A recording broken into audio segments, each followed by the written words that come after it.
면접은 뭔가요, 그러면? 면접은 대부분이 내신 플러스 면접입니다. 그렇기 때문에 이것도 거의 정해져 있죠.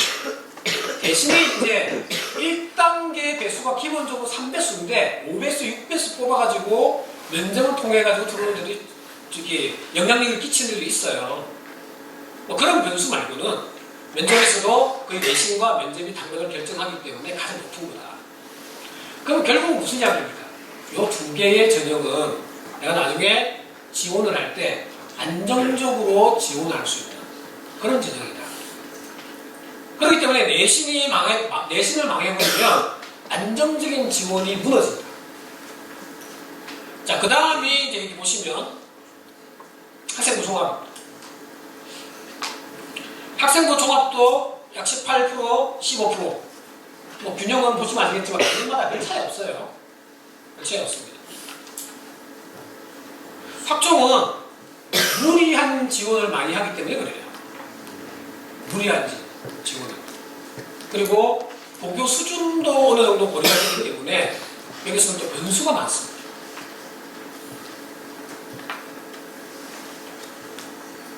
그 다음 적성고사는 실제로 한 인문 자연에서 거의 한 7, 8% 정도 때가 적성고사로 들어갑니다.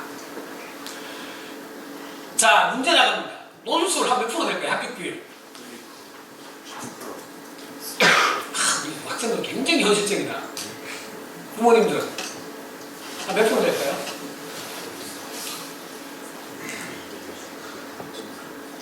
이게 현실입니다. 이 원서를 6장을 쓴다? 근데 얘가 논술에 자신이 있어서? 아니잖아요. 왜 그런 짓을 해요? 교과를 쓰자니? 내신이 안 돼. 학종으로 쓰자니? 이거가 없어. 그래서 이렇게 쓰는 거예요. 오늘 온 친구들은 절대 이런 경우가 없겠죠? 그죠? 이런 사태가 벌어지면 안 된다는 겁니다. 그냥 한마디로 한다면 재수할 때 똑같은 이야기예요. 자, 순서가 이렇습니다. 지원 비율은 이래요. 보신 바와 같이. 자, 근데 논술이 가장 높은 이유는 또 다른 이유도 있어요. 그건 뭐냐면 정시를 중심으로 하는 데는 학종을 준비하기 쉽지 않아요. 활동 준비해야 되죠. 자기소개서 준비해야 되죠. 시간이 너무 많이 뺏기기 때문에 대부분 논술을 준비합니다. 수능 이후에 보는 논술. 작년까지만 하더라도 연대 논술은 수능 전에 했었거든요. 근데 올해는 이제 수능 부를 미뤘어요.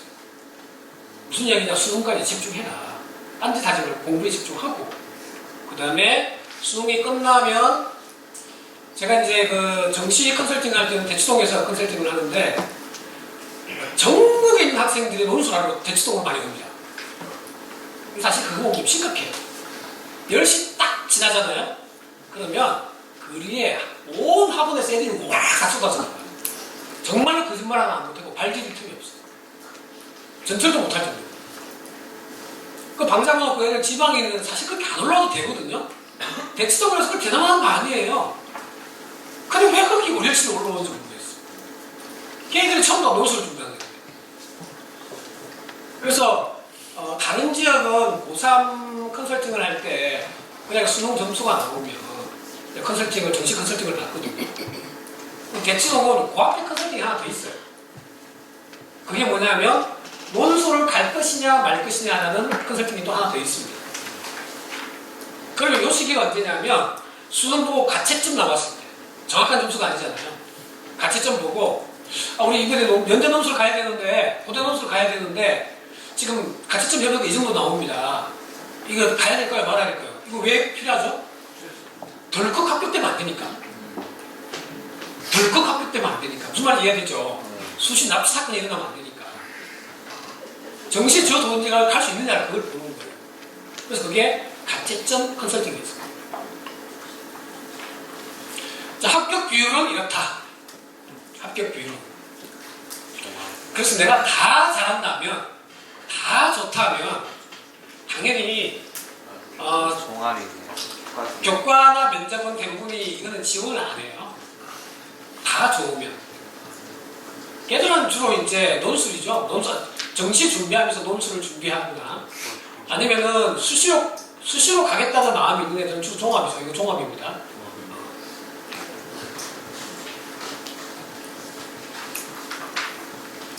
어쨌든 우리가 준비하는 자세는 합격률이 높은 부분들, 요거 또는 요거 또는 요거를 결국 이거 준비하면 이거는 준비하는 거거든요. 요거는 우리가 요걸 고려하고 반드시 준비를 해야 된다는 거죠. 그래서 쭉 보시면 학생부 등록부관의 1등급에서 1.5등급들이 학생부 종합을 61% 지원하고 합격률은 71% 나옵니다. 이건 무슨 의미인가요? 학종도 내신이 중요하다.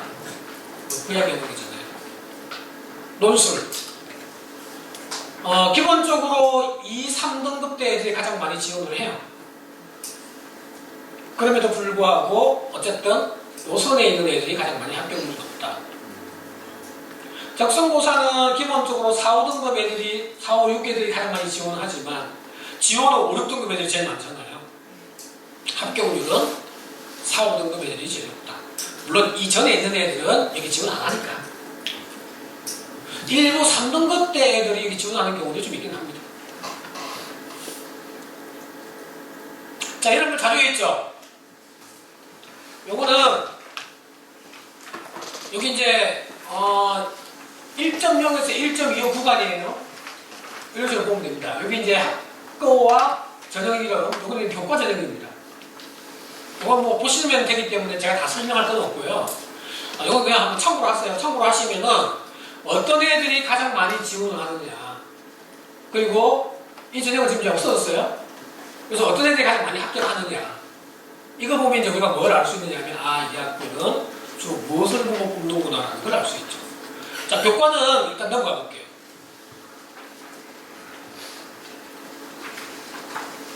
제가 그래서 여기까지 다 넣어놨습니다. 성실대, 국민대, 강원대까지. 여기는 기본적으로 제일 많이 합격하는 라인들이 또 2점대 중반이거든요. 자, 종합 한번 봅시다. 종합. 학생부 종합은 이제 비교과할 때 중요하잖아요. 여기 보시는 바와 같이 서울대는 당연히 이건 지분이 있기 때문에 내신이 또 높을 수밖에 없어요. 일반은 내신이 특목자사에 그 4, 5등급 애들도 많습니다. 근데 이게 어떤 특징이 있느냐면 제가 2015를 같이 있는 이유가 뭐냐 보세요. 2015학년도 학교별로 좀 서용과 한번 봅시다. 특히 서울대가 몇 등급까지 쭉 뽑았죠? 6까지죠? 연대가 6까지죠? 고대 특이한 상황이 있는 아직 6까지죠? 2016학년도 한번 봅시다. 2017학년도 입시 결과는 올해 5월달에 나옵니다. 그래서 제가 이걸 먼저 보여드리는 거고요. 여기는 이게 지금 2016학년도에 들어와가지고 딸렸죠. 자, 무슨 이야기냐? 이제는 학종을 지속적으로 치르면서 워낙 언론이 많이 떠드니까 특목 자사를 위한 전형이 아니냐 이런 이야기 많이 떠드니까 4등급 이하로 떨어지는 특목 자사 애들은 안 뽑습니다. 이제 안 뽑습니다. 교대가 아니죠. 초등교육학과 이렇게 설명할게요. 학교 같은 경우는 명단이 넘어올 때 어떻게 넘어오는 거냐면 성적 순서대로 쫙 넘어옵니다. 내신 제일 높은 애부터 끝번까지 내려온다는 거죠. 그러면 1등급 때는 다 일반고 당연하겠죠. 그 다음에 한 2.5부터 내려오면서 특목 자사 애들이 있는 거예요. 초등교사 팀인데 그러면 밑에 애들 좀 올려야 되잖아요. 그러면 딱 분할하죠. 20% 올리죠. 그럼 위에 성적 좋은 애들 어떻게 해요? 당연히 비교과 보죠. 얘는 봉사 별로 없어 빼. 얘는 뭐 출결해서 문제인데 빼. 이게 뭐냐면 일명 백돌빼기입니다. 툭툭툭 빼서 툭툭툭 올리는 거예요. 이렇게 해서 숫자가 없습니다. 자, 다 마찬가지인데 범위가 2015학년과 16학년도의 범위가 이렇게 많이 다르다는 거죠.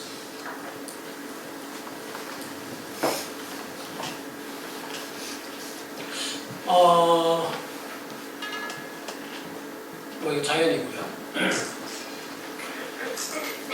비교과 한번 잠깐 볼까요?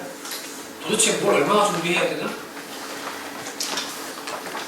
어쨌든 여기 있는 친구들은 다 서영고 간 친구들이니까 서울대 이제 의예과 같은 경우는 뭐 참고라고 보세요. 내신 그런 것들 어떻게 이렇게 나올 수 있지? 그죠? 뭐 신이 아니죠. 실수도 한 번 안 하고.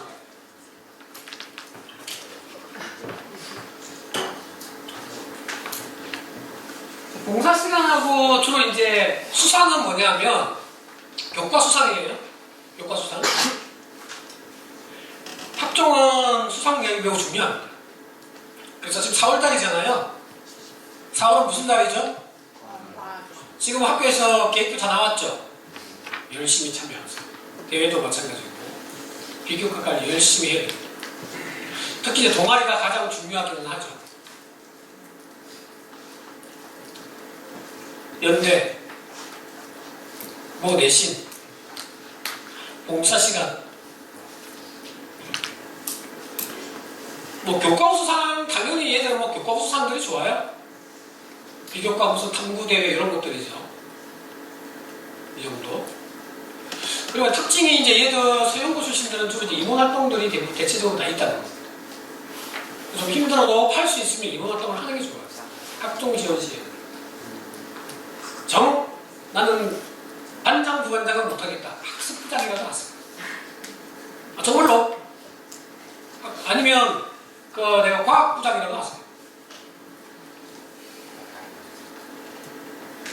봉사활동 시간은 3년치. 그렇죠. 네.